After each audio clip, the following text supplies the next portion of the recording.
Good morning students. പരീക്ഷ കഴിഞ്ഞില്ലേ? എല്ലാവരും നല്ലപോലെ എഴുതിയില്ലേ? നല്ല മാർക്ക് കിട്ടുമല്ലേ? അതിന് പ്രതീക്ഷിക്കാം അല്ലേ? എല്ലാവരും എല്ലാ ഉത്തരമൊക്കെ എഴുതി ഫുൾ മാർക്ക് എല്ലാവരും വാങ്ങിക്കുമെന്ന് മാമിന് അറിയാം. ഇനി നമുക്കൊരു പുതിയ പാഠം പഠിക്കണം. ആ പാഠത്തിന്റെ പേരാണ് അമ്മയ്ക്ക് എന്തൊരു ഭംഗി. അമ്മയ്ക്ക് എന്തു ഭംഗിയാണെന്ന് അല്ലേ? നിങ്ങളുടെ അമ്മയ്ക്ക് നല്ല ഭംഗിയുള്ളതല്ലേ? അമ്മയ്ക്ക് വീട്ടിൽ ധാരാളം ജോലികളുണ്ട്. നിങ്ങളെ ഒരുക്കണം, സ്കൂളിൽ പറഞ്ഞയക്കണം, അങ്ങനെ ഒരുപാട് ജോലികൾ അമ്മയ്ക്കുണ്ട്. കാലത്ത് എണീറ്റാൽ അമ്മയ്ക്ക് അമ്മയുടേതായ ഒരുപാട് ജോലികൾ തീർക്കുന്നു. എന്നിട്ടും നിങ്ങളെ പഠിപ്പിക്കുന്നുണ്ട്, നിങ്ങളെ കാലത്ത് എഴുന്നേൽക്കാൻ നിങ്ങളെ വിളിക്കുന്നുണ്ട്. 1-2 പ്രാവശ്യം വിളിച്ചാലും നിങ്ങൾ എഴുന്നേൽക്കില്ല. സ്കൂളിൽ പോകുമ്പോൾ നിങ്ങളെ ഒരുക്കി അയക്കുന്നുണ്ട്. കാലത്ത് അച്ഛൻ്റെ കാര്യങ്ങൾ നോക്കുന്നുണ്ട്, അച്ഛന് ചായ കൊടുന്നു കൊടുക്കണു, മുത്തശ്ശനും മുത്തശ്ശിക്കും ചായ കൊടുക്കുന്നുണ്ട്. അപ്പോഴേക്കും മുത്തശ്ശൻ വിളിക്കും, പേപ്പർ വേണമെന്ന് പറയുന്നുണ്ട്, അപ്പൊ പേപ്പർ കൊണ്ടുപോയി കൊടുക്കും. അങ്ങനെ കാലത്ത് എഴുന്നേറ്റാൽ അമ്മയ്ക്കൊരു മേളാണ്, നല്ല തിരക്കാണ്. ഇതാണ് നമുക്ക് ഈ പാഠഭാഗത്ത് പറയുന്നത്. ഇതൊരു കവിതയാണ്, സുഗതകുമാരി ടീച്ചർ എഴുതിയ മനോഹരമായൊരു കവിതയാണ്. വാഴത്തേൻ എന്ന് പറയുന്ന കവിതയിൽ നിന്ന്, കവിതാ സമാഹാരത്തിൽ നിന്ന് എടുത്ത ഒരു ചെറിയ കവിതയാണ് അമ്മയ്ക്ക് എന്തൊരു ഭംഗി എന്ന് പറയുന്ന കവിത. സുഗതകുമാരി ടീച്ചർ നിങ്ങൾ കേട്ടിട്ടുണ്ടോ? മലയാളത്തിലെ പ്രശസ്ത കവിയത്രിയാണ് സുഗതകുമാരി ടീച്ചർ.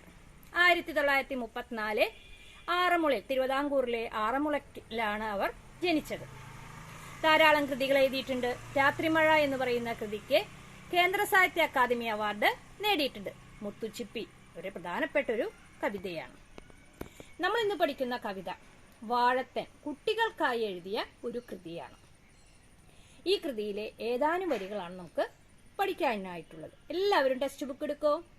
ടെക്സ്റ്റ് ബുക്ക് എടുത്താ പേജ് നമ്പർ 25, പാഠം 9, അമ്മയ്ക്ക് എന്തൊരു ഭംഗി. പാഠത്തിന്റെ പേരൊന്നും പറഞ്ഞേ, അമ്മയ്ക്ക് എന്തൊരു ഭംഗി. അമ്മയ്ക്ക് എന്ത് ഭംഗിയാണെന്ന്. എന്തെല്ലാം ജോലി തിരക്കുണ്ടെങ്കിലും അമ്മ വളരെ സന്തോഷവതിയായിട്ടാണ് ഇരിക്കുന്നത്. അപ്പോ വരികൾ നമുക്ക് വായിക്കാലോ? ഒപ്പം വായിക്കണം. വളരെ സിമ്പിളായി, വളരെ എളുപ്പമുള്ള വരികളാണ് ടീച്ചർ നമുക്ക് വേണ്ടിയിട്ട് എഴുതിയിട്ടുള്ളത്. എന്നും കാലത്തമ്മേ അമ്മയ്ക്ക് എന്തൊരു മേളം, അച്ഛന് കാപ്പിയൊരുക്കാൻ, കൊച്ചനുജത്തിയെ നോക്കാൻ, ചോറും കറിയും വെക്കാൻ, 100 തിരക്കുകൾ തീർക്കാൻ, കുഞ്ഞിനു പാലു കൊടുക്കാൻ, എന്നെ ഒരുക്കി അയക്കാൻ. എന്തൊക്കെ കാര്യങ്ങളാണ് കാലത്ത് അമ്മ ചെയ്യുന്നത്? എന്നും കാലത്തമ്മേ, എന്നും കാലത്ത് അമ്മ, എല്ലാ ദിവസവും കാലത്ത് അമ്മ. അമ്മയ്ക്ക് എന്തൊരു മേളം. അമ്മയ്ക്ക് എന്ത് മേളാണെന്ന്. മേളം എന്ന് പറഞ്ഞാൽ എന്ത് ബഹളമാണ്, എന്ത് തിരക്കുകളാണ്. കാലത്ത് എന്നിട്ട് ബ്രേക്ക്ഫാസ്റ്റ് ഉണ്ടാക്കണം, ചോറും കറി ഉണ്ടാക്കണം. പിന്നെയോ അച്ഛന് കാപ്പി ഒരുക്കാൻ, അച്ഛന് കാപ്പി കൊടുക്കണം, ബെഡ് കോഫി കൊടുക്കണം. നിങ്ങൾ കാലത്ത് എണീറ്റ് നേരത്തെ തന്നെ ചായ കുടിക്കാറുണ്ട് അല്ലേ? അപ്പൊ അച്ഛന് കാപ്പി കൊടുക്കണം. കൊച്ചനുജത്തിയെ നോക്കാൻ, ചെറിയ ഉണ്ണിയുണ്ട്, അപ്പൊ ഉണ്ണി കരയും, അപ്പൊ ഉണ്ണിയുടെ അടുത്തേക്ക് ചെല്ലണം. വീട്ടിലെ കാലത്തെ പണികൾ ചെയ്യണം. ഉണ്ണി കരയുമ്പോൾ ഉണ്ണിയുടെ അടുത്ത് ചെല്ലണം, ഉണ്ണിയെ എടുക്കണം, ആശ്വസിപ്പിക്കണം, ഉണ്ണിക്ക് പാല് കൊടുക്കണം. ചോറും കറിയും വെക്കാൻ, കാലത്ത് ചോറും കറിയും വെക്കണം. 100 തിരക്കുകൾ തീർക്കാൻ, കാലത്ത് 100 കൂട്ടം കാര്യങ്ങൾ ചെയ്യാനുണ്ട്. പല കാര്യങ്ങൾ കാലത്ത് അമ്മയ്ക്ക് ചെയ്യാനുണ്ട്. അമ്മ ഭയങ്കര ധൃതിയിലാണ്. കുഞ്ഞിന് പാല് കൊടുക്കാൻ, അത് ചെറിയ ഉണ്ണിയുണ്ട്, ഉണ്ണി കരയുമ്പോൾ ഉണ്ണീനെ ചെന്ന് എടുക്കണം, ഉണ്ണിക്ക് പാല് കൊടുക്കണം. എന്നെ ഒരുക്കി അയക്കാൻ, അതേസമയം എന്നെ സ്കൂളിലേക്ക് വരുമ്പോൾ എന്നെ ഒരുക്കി അയക്കാനുണ്ട്. നിങ്ങളെ കാലത്ത് നേരത്തെ വിളിക്കണം, നിങ്ങളെ കുളിപ്പിക്കണം. നിങ്ങൾ ഒറ്റയ്ക്ക് കുളിക്കാറുണ്ടോ? കുറച്ച് പേരെങ്കിലും ഒറ്റയ്ക്ക് കുളിക്കാത്തതുണ്ട്.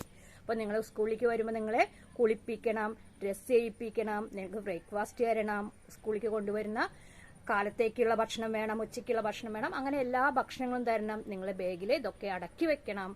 പിന്നെ ടൈം ടേബിൾ പ്രകാരമുള്ള ബുക്കുകൾ അടക്കി വെക്കണം. അങ്ങനെ കാലത്ത് അമ്മയ്ക്ക് ഒരുപാട് പണിയുണ്ട്. അമ്മയ്ക്ക് ഭക്ഷണം കഴിക്കാൻ പോലും കാലത്ത് നേരം കിട്ടുന്നില്ല. അപ്പോൾ ഭയങ്കര ധൃതിയിലാണ് അമ്മ ചെയ്യുന്നത്. നിങ്ങൾക്ക് വേണ്ട എല്ലാ കാര്യങ്ങളും അമ്മ ചെയ്തു തരുന്നുണ്ട്. നിങ്ങൾ അറിയാറുണ്ടോ? അല്ലെങ്കിൽ ഇനി നിങ്ങൾ ശ്രദ്ധിക്കണം. നിങ്ങൾക്ക് വേണ്ടി എല്ലാ കാര്യങ്ങളും ചെയ്തു തരുന്ന അമ്മയെ നിങ്ങൾക്ക് ഇഷ്ടമല്ലേ? അമ്മയെ നിങ്ങൾ സ്നേഹിക്കണം, അമ്മയെ സഹായിക്കണം. അപ്പോൾ എല്ലാവർക്കും ഈ വരികളെല്ലാം മനസ്സിലായില്ലേ? ഇതിലെ ആദ്യത്തെ 4 വരി ആണ് നമുക്ക് കാണാതെ എഴുതി പഠിക്കാനായിട്ടുള്ളത്. ബാക്കിയുള്ള വരികളൊക്കെ ചൊല്ലിപ്പഠിക്കാനായിട്ടുള്ളതാണ്. അപ്പോൾ എല്ലാവരും ചൊല്ലിപ്പഠിക്കണം. വരികൾ 4 വരി എഴുതി പഠിക്കണം. നോട്ട്സ് എഴുതിയെടുക്കണം. ഇന്നത്തെ ക്ലാസ് നമ്മളിവിടെ അവസാനിപ്പിക്കുകയാണ്. അടുത്ത ഭാഗവുമായി അടുത്ത ക്ലാസ്സിൽ കാണാം. നന്ദി.